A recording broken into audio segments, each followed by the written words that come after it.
How to manifest anything in 4 minutes. They told you it takes years to change your life. They said you must struggle, strive, and suffer before anything good can happen. But I tell you the truth, in 4 minutes you can shift the entire course of your reality. Not by force, not by begging, but by stepping into the most sacred power you've had all along, your imagination. You've been taught to look outside of yourself for answers, for validation, for permission. But what if the world you're experiencing is nothing more than a mirror, reflecting not your efforts but your inner assumptions? You don't need to hustle harder. You don't need to wait on luck or chance. You need only to enter the state of the wish fulfilled, to become, in feeling and awareness, the version of yourself who already has the thing you desire. In 4 minutes you can impress this new state upon your subconscious.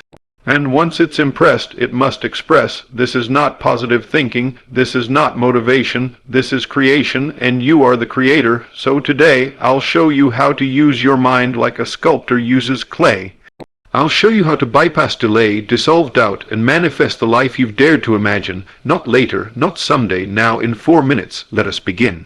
Imagination is the only reality. Everything you see around you, the house you live in, the clothes you wear, the relationships you hold dear, the job you work originated not in the physical world, but in someone's imagination. Before anything becomes tangible, it must first exist in the unseen. Yet most people continue to treat imagination as something secondary, as if it were child's play, as if it held no power. They rely only on what their 5 senses can perceive, and in doing so, they chain themselves to the limitations of the visible. But the visible world is only the shadow. The real substance, the true creative force, lies within the unseen realm of the mind. What you imagine consistently and with feeling must eventually manifest. Imagination is not a fantasy. It is the blueprint of creation. Everything begins in the mind. The clothes you're wearing were once just a thought in a designer's head. The phone in your hand was once a wild vision, dismissed by many until someone dared to believe in the invisible long enough for it to take shape. You, too, have this power. It has always been yours. But until now, you may have used it unconsciously, imagining fear, failure, rejection, and lack. And like a faithful servant, your world has reflected those inner images back to you. Your outer world is not happening to you. It is happening through you. Life is not reacting to your wishes, it is responding to your imagination. If you believe the world is hostile, you'll encounter conflict at every turn. If you believe you're unworthy of love, love will evade you. If you see yourself as lacking, the world will mirror that lack. But when you change your concept of yourself, when you dare to imagine differently, the world must conform. Imagination is not passive daydreaming. It is deliberate creation. To imagine something vividly is to give it life. The mind does not know the difference between what is real and what is imagined when the feeling is strong enough. If you can conjure the scene, inhabit it emotionally, and persist in that inner state, the outer world will begin to reshape itself in harmony with that vision. You don't need to know how. You don't need to figure out the steps. Your only job is to see it, feel it, and live in it within. Most people treat the imagination like a storybook they pick up occasionally, rather than the command center of their reality. But those who understand the power of consciousness know that what you assume to be true becomes true. The moment you imagine yourself wealthy, healthy, loved, or free, and truly believe in that image, the wheels of manifestation begin to turn. The world begins to move, often in strange and mysterious ways, to bring about what you have claimed inwardly. You may be tempted to dismiss this truth because it seems too simple.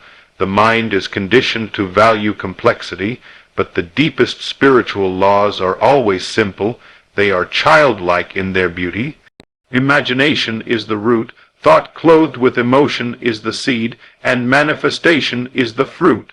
Whatever you want to bring into your life, whether it is a relationship, a career breakthrough, healing in your body, or financial abundance, it begins with this. Can you see it, and can you feel it as real before it appears? The answer must be yes, because imagination, when fused with belief, is unstoppable. This is why 4 minutes is enough. not because of the time, but because of the intensity and clarity you bring in that time. If for 4 minutes you can shut out the senses and live fully in the imagined end, you can alter the course of your life. The world will call it coincidence. They will say you got lucky, but you will know that the seed was planted in the secret place. You saw it first in the silence. You felt it as if it already was, and so it had no choice but to come forth. There is no power out there greater than the one within you. When you understand this, fear begins to dissolve. You no longer chase, you no longer beg, you no longer hustle in desperation. You enter the stillness, you close your eyes, and you create. And what you create inwardly, you live outwardly. Begin to imagine differently. When lack tries to speak, answer it with inner abundance. When fear rises, meet it with the calm vision of victory. When delay tempts you to give up, remind yourself the outer must catch up to the inner. It always does. Nothing you see today is final. Everything is in motion, and imagination is the hand that shapes the clay. You don't need to be perfect. You don't need to be spiritual in the way the world defines it. You don't need to chant for hours or read 1,000 books. You simply need to see yourself as you desire to be and feel the reality of it, even if just for a moment. One clear, undistracted vision held in the heart can overthrow years of limitation. So start now, close your eyes, enter the scene. What does it look like when your desire is fulfilled? What are you wearing? Who is around you? What does the air smell like? What are you hearing? What are you feeling? Go deeper into the scene until it feels natural. Don't force it, allow it. This is your creative moment. This is the birthplace of your future. Don't worry about how it will happen. Just dwell in it. Trust it. Accept it, and then walk as though it is already yours, because it is. Imagination is not a toy. It is not entertainment. It is not escapism. It is the beginning of all reality. It is the engine of creation and the secret language of the divine within you. Everything begins with imagination, and everything ends in its fulfillment. Time is an illusion. Enter the state. Now we have been conditioned to worship time. We've been taught that change takes years, that success must be earned through endless labor, and that desires will be fulfilled someday. If we're patient enough, but the truth is this: time is not the creator, you are. Time is not your master. Time is not even real, not in the way you've been taught to understand it. Time is a construct of the senses, a structure that helps the physical world operate in sequence. But in the deeper realm of spirit and consciousness, there is only now. When you imagine, you do not project into the future, you collapse the future into the present. Your desired end does not exist somewhere far off, waiting for you to arrive. It exists now, and the only reason you haven't experienced it yet is because you haven't occupied the state that matches it. The journey from where you are to where you want to be is not measured in time or distance. It is measured in states of consciousness. When you fully grasp this, you will stop waiting. Waiting assumes lack. Waiting assumes separation, and the law of life is simple. What you are conscious of being, you become. If you are conscious of being someone who is waiting, then you will remain in a state of waiting. But when you decide to enter the state of your desire now, not tomorrow, not next week, but now, you begin to attract everything that matches that new identity. The great deception is that you need time to prepare, time to become worthy, time to figure it all out. But the power to create is never about time, it's about alignment. When your inner world aligns with the outcome you desire, the appearance of time becomes irrelevant. What seemed impossible suddenly becomes effortless. What seemed far away shows up right on your doorstep. You do not have to earn the life you want through toil. You only need to become it inwardly, the version of you who already has what you want. They already exist. Right now, in this very moment, that version of you is not miles away or years ahead. They are within reach, waiting for you to step into their shoes by way of imagination and feeling. To enter the state is to think from your desire, not of it, but from it. It is to speak, act, and feel as though you are already living the outcome. It is to see through the eyes of the fulfilled, not the seeker. This is how you override the illusion of time. You bypass the waiting line. You cheat the clock, because in truth you are not moving through time. Time is moving through you. Think of a radio. All the stations already exist. You don't create them. You just tune in. If you want to listen to a jazz station, you don't wait for it to come on. You tune to its frequency, and it instantly plays. Your desires operate the same way. The version of your life where your dreams are already fulfilled is already playing on another frequency. The question is not whether it exists. The question is, are you tuned in? And you tune in by entering the state now. Not when it's convenient, not when you see signs, not when the money shows up, not when the person calls you back, but now, when nothing yet affirms it on the outside. That is true creation, that is mastery, and that is how you move mountains. Do not look to the past to define what is possible for you. The past is dead memory. It holds no power unless you revive it through your attention. If you want to live a new life, you must stop rehearsing the old one. Stop telling the same stories of delay, disappointment, or failure. They do not belong to you anymore. Step into the version of you who is already victorious, already chosen, already free. Time will tell you to wait. Faith tells you to move. Time says, maybe one day. Spirit says, now is the appointed time. The 4-minute manifestation process works because it forces you to abandon the idea of delay. It invites you to compress all your power into a single, focused moment. In those 4 minutes, you stop drifting, you stop reacting, you choose, you create, you declare, this is who I am now. And the universe echoes back, yes, and so it shall be. Understand this, you cannot create what you do not occupy. You cannot manifest a desire while simultaneously feeling like it's far away. The law of assumption demands immediacy. The moment you assume something is true of yourself, it begins to arrange itself in your world. Not because time passed, but because identity shifted. What seems to take time is merely the unfolding of what you've already accepted within. It's not creation, it's exposure. It's not construction, it's revelation. The change didn't happen when you got the call, the money, or the breakthrough. It happened when you chose the new state. The outer simply caught up. And when you make this a way of life, time becomes your servant, not your master. You stop worrying about how long it will take and instead ask, how deeply can I feel it now? That's the only measure that matters. The deeper the feeling, the faster the bridge of incidents unfolds. What seems to be chance is really law in motion. What seems to be delay is often your own hesitation to fully assume the new role. So how do you do it? In your 4-minute sessions, stop trying to create the feeling. Become it. See yourself at the end. If your desire is to be healed, feel the joy of wellness in your body. If your desire is love, feel the arms around you now. If it is success, hear the applause now.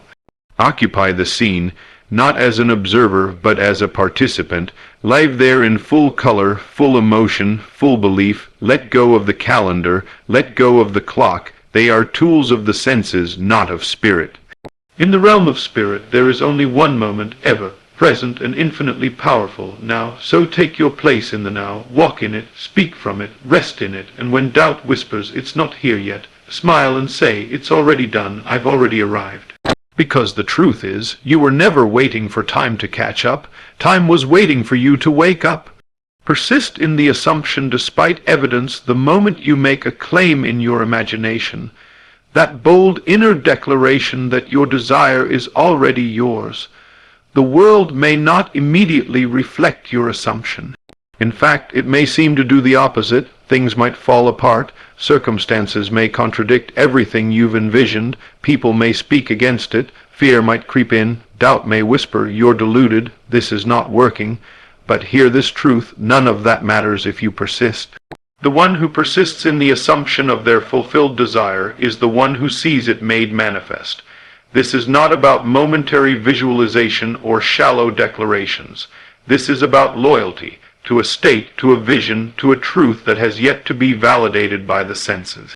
And it is in this loyalty that the miraculous occurs. Persistence is the bridge between the invisible and the visible. It is the silent, unwavering commitment to what is real in the imagination, even when the physical world appears to mock it.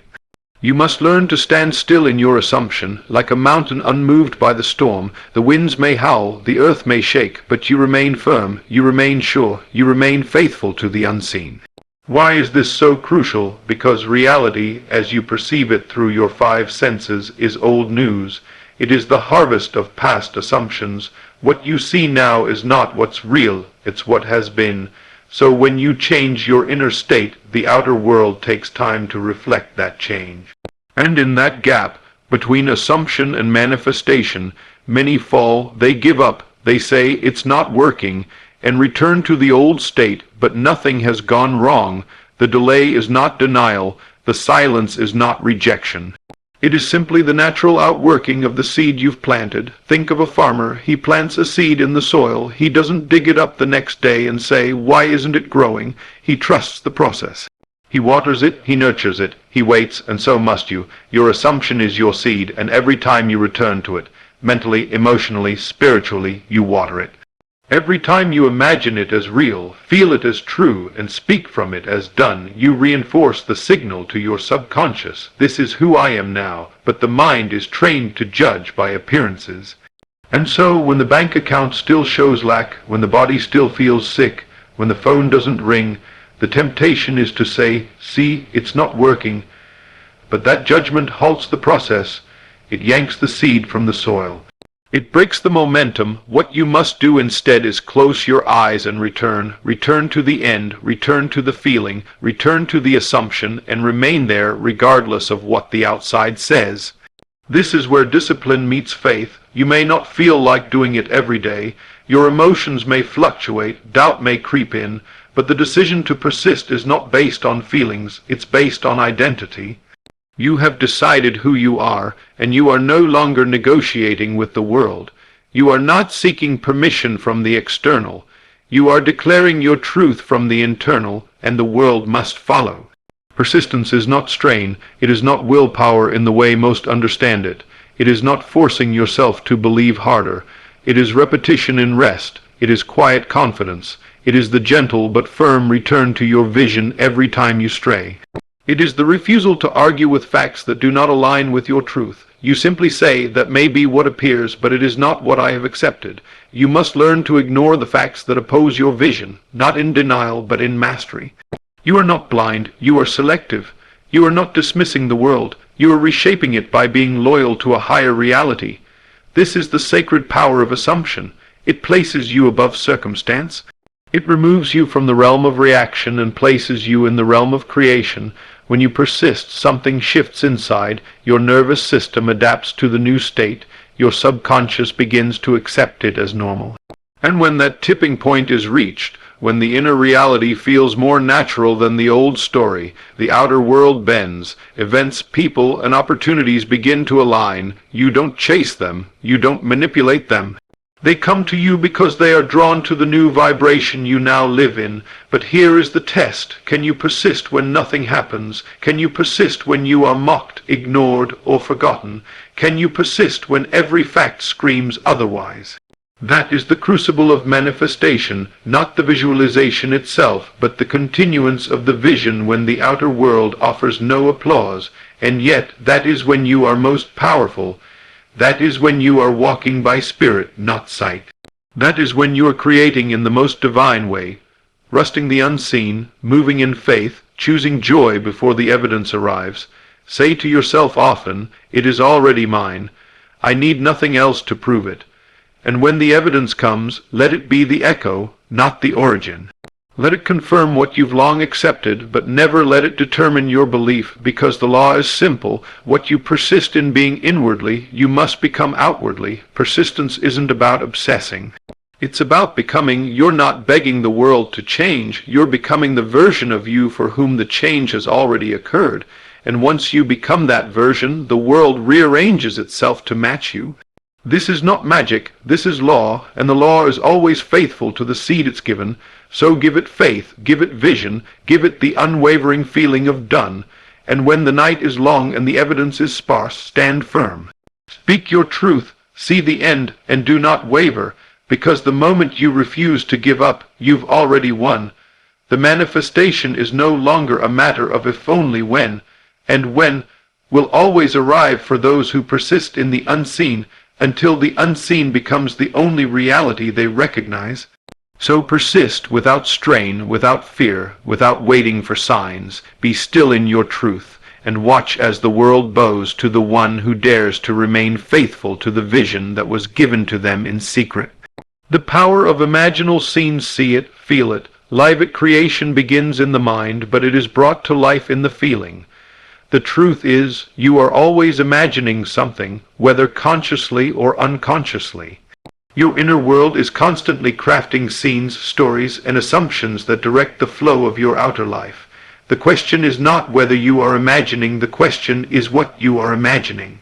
And more importantly, how vividly and faithfully you're living in that inner experience. The most potent tool for manifestation is the imaginal scene. A scene is more than a fleeting thought or a passive wish. It is a fully embodied experience in the theater of your soul. It is a moment, short, vivid, emotionally rich, that captures the essence of your desire already fulfilled. When you create an imaginal scene and enter into it as though it were real, you call into existence the life that matches it.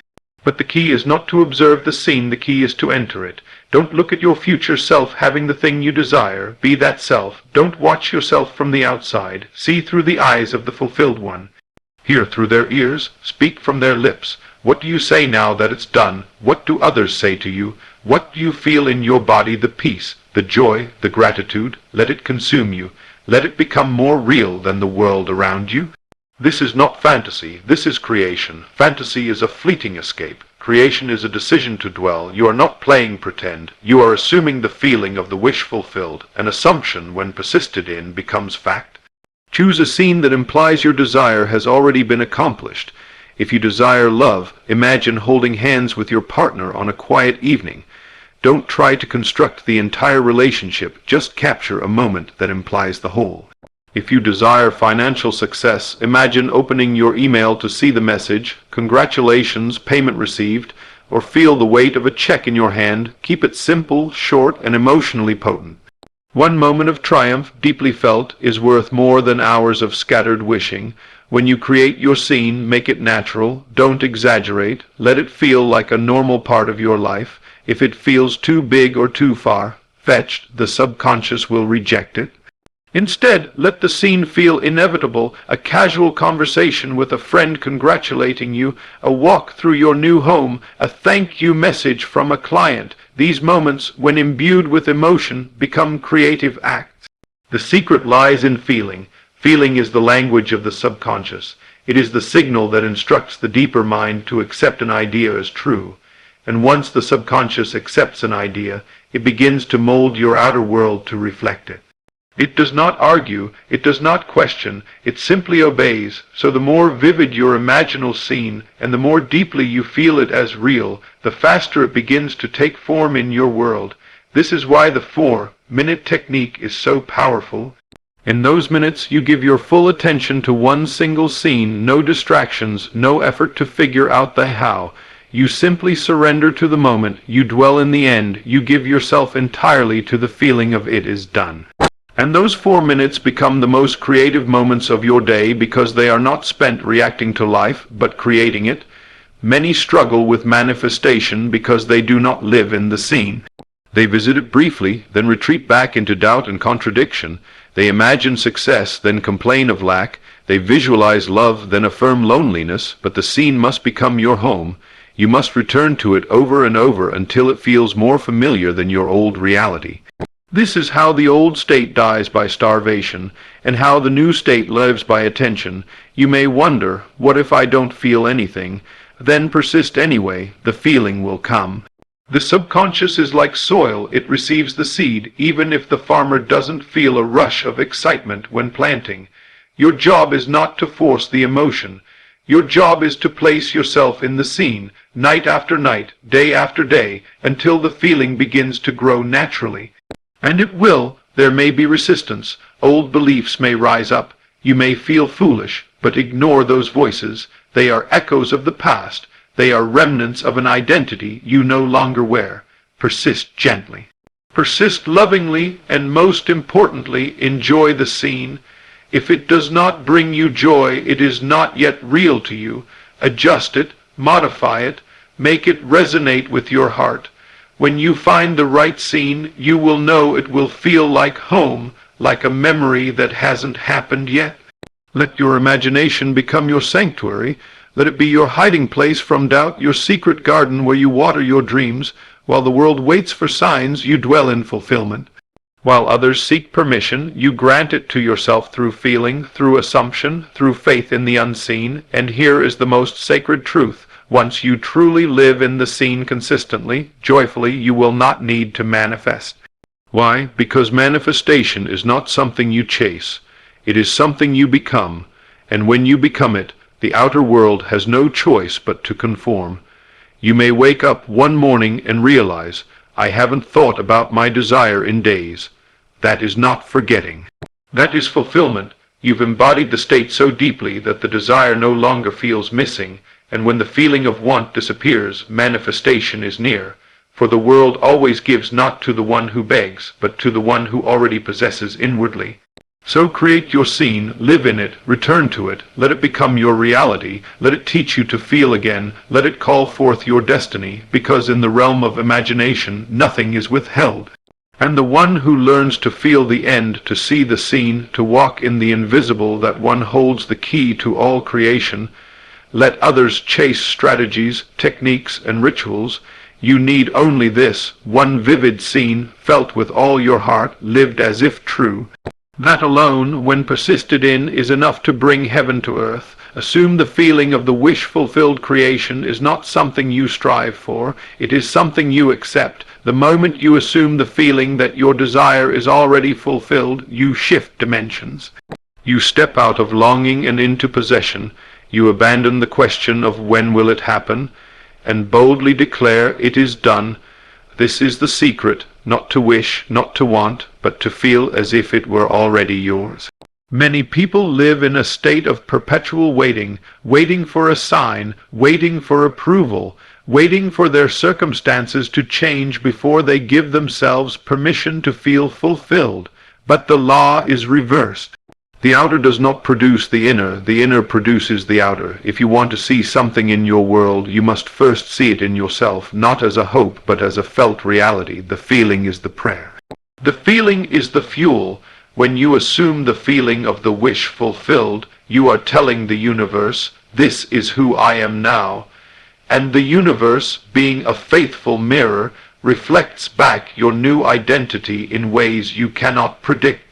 But the key is to remain loyal to the feeling, especially when nothing yet confirms it on the outside. That is true faith, to persist in the unseen, to anchor yourself in the feeling of the outcome when the evidence screams the opposite.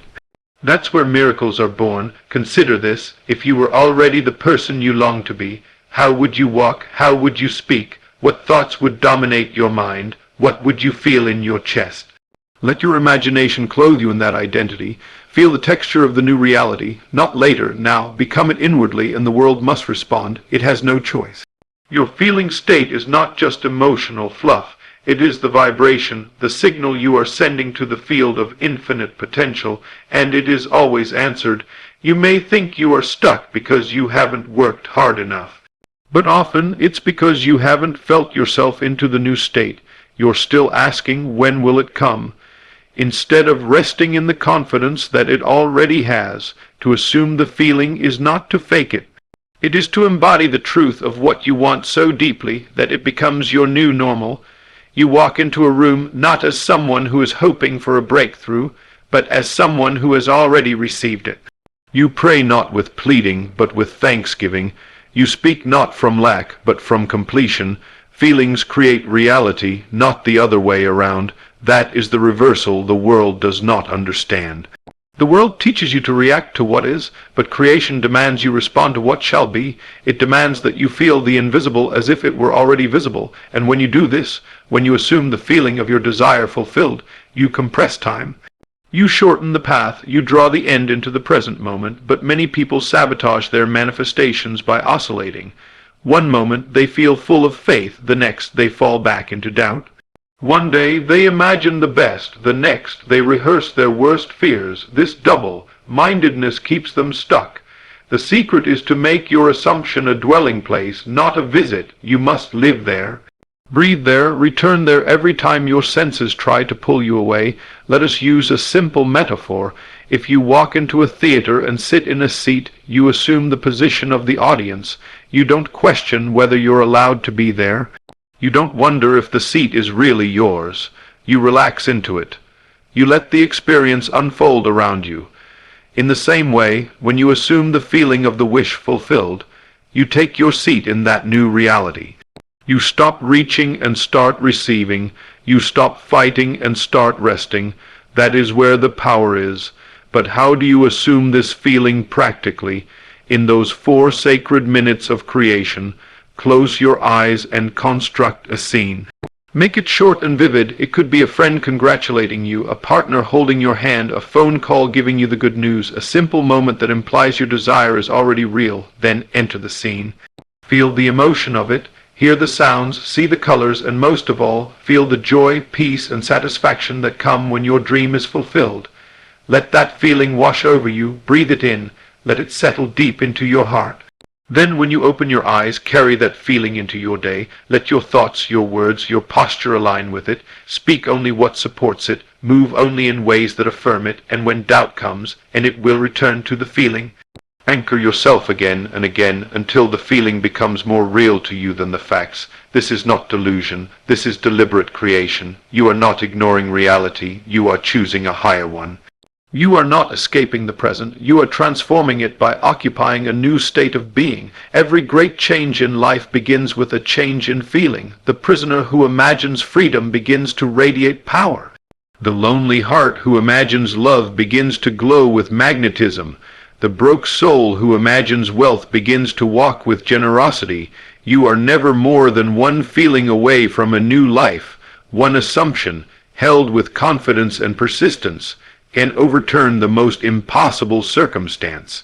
And that assumption begins in the heart, not in logic, not in reason, but in the silent realm where feeling becomes form. So I ask you now, what would you feel if it were already done? Not what should you feel. Not what could you feel, but what would rise up in you if your prayer were already answered, if your dream had already come true. Feel that, let it rise, let it live in you. Let it become the new environment of your inner world. And as you carry that feeling with you, as you make it your home, the outer world will slowly begin to match it. You will see things shift, doors will open, people will appear, opportunities will unfold. But they are not creating the result. They are merely responding to the change that already happened within you. The outer is always the echo. The inner is always the cause. Assume the feeling now. Don't wait for permission. Don't wait for signs, don't wait for evidence, just feel it, claim it, own it, and walk in it, because the moment you do, the world begins to reassemble itself around your new identity.